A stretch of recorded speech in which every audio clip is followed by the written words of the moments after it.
sebuah bir khas Irlandia yang sudah mendunia dengan sejarah ratusan tahun dan distribusi di lebih dari 50 negara.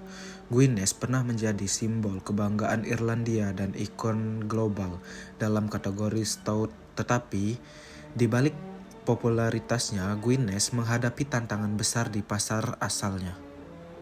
Meski kuat di pasar global, Guinness mengalami penurunan penjualan di rumah sendiri, di Inggris dan di Irlandia. Nah, apa penyebabnya?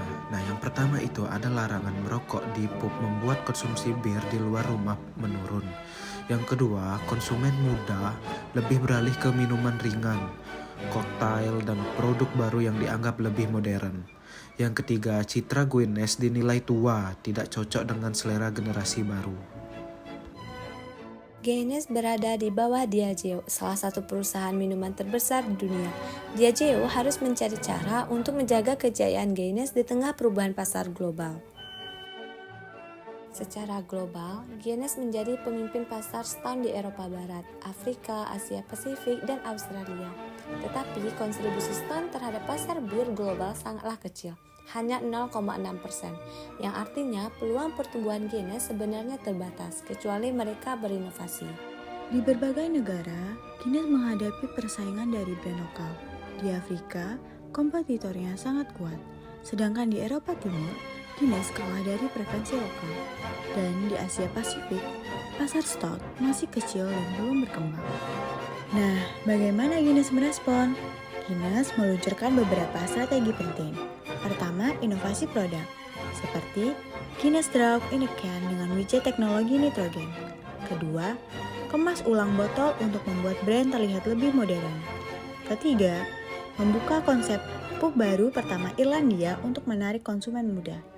Iklan kreatif seperti kampanye Believe Evolution Enhance. Setiap perjalanan besar pasti selalu membawa kita ke dalam hal-hal yang di luar ekspektasi, bahkan selalu membawa kita ke dalam kejutan yang sangat luar biasa, dan kisah Guinness adalah salah satunya. Banyak orang mungkin berpikir bahwa kejayaan Guinness mulai memudar di Eropa dan Amerika, tapi ternyata babak baru itu justru muncul dari tempat yang tidak disangka dan tidak terpikirkan, yaitu Afrika. Guinness telah menemukan energi yang sangat-sangat berbeda di Afrika. Di sekitaran jalanan Lagos, pasar-pasar lokal, di acara komunitas, hingga di meja makan yang sederhana, Guinness bukan hanya dijadikan bir atau minuman saja, tapi sudah menjadi bagian dari keseharian dan identitas dari mereka. Salah satu kota yang ada di Afrika, yaitu Nigeria, bahkan telah tumbuh menjadi pasar Guinness terbesar kedua di dunia setelah Inggris, menunjukkan betapa kuatnya hubungan masyarakat Afrika dengan Guinness. Disinilah Guinness telah melihat peluang baru ketika pasar barat mulai menurun. Tapi, seperti halnya setiap perjalanan, pasti selalu ada tantangan. Saat penjualan tumbuh di Afrika, Guinness tetap harus berhadapan dengan kenyataan di Inggris dan Irlandia, yang dimana penjualan mereka menurun, anak muda memilih minuman lain, dan persaingan semakin ketat. Titik inilah di mana Guinness harus dapat menentukan atau membuat keputusan yang sangat-sangat besar. Apakah mereka mengejar keuntungan cepat dengan menaikkan harga dan mengurangi biaya pemasaran, atau mereka memilih berinvestasi lebih besar untuk membangun kembali kekuatan merek, menarik perhatian konsumen muda, dan menyiapkan masa depan yang lebih cerah? Keputusan ini bukan hanya soal angka, tetapi tentang perjalanan Guinness selanjutnya.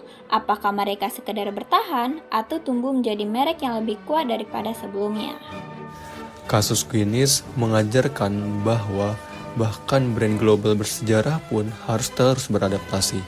Perubahan perilaku konsumen, regulasi baru, dan persaingan yang ketat memaksa perusahaan untuk terus berinovasi dan selalu memperbaiki strategi pemasarannya. Dan bagi Guinness, masa depan mereka bergantung pada kemampuan memahami pasar lokal sambil terus tetap memanfaatkan kekuatan mereka sebagai ikon dunia. Guinness bukan hanya sekedar bir, ia adalah simbol, sejarah, budaya, dan bagian dari identitas Irlandia. Masa depannya akan sangat ditentukan oleh kemampuan Guinness memahami konsumennya, kemudian berinovasi, dan memanfaatkan peluang global yang akan terus berkembang. Guinness saat ini memang sedang menghadapi masa sulit dan tantangan yang besar dari sisi konsumen dan pasar. Namun, Guinness masih memiliki peluang yang besar untuk terus tetap bertahan dan berkembang di masa depan. Itulah kisah, tantangan, dan strategi global dari Guinness.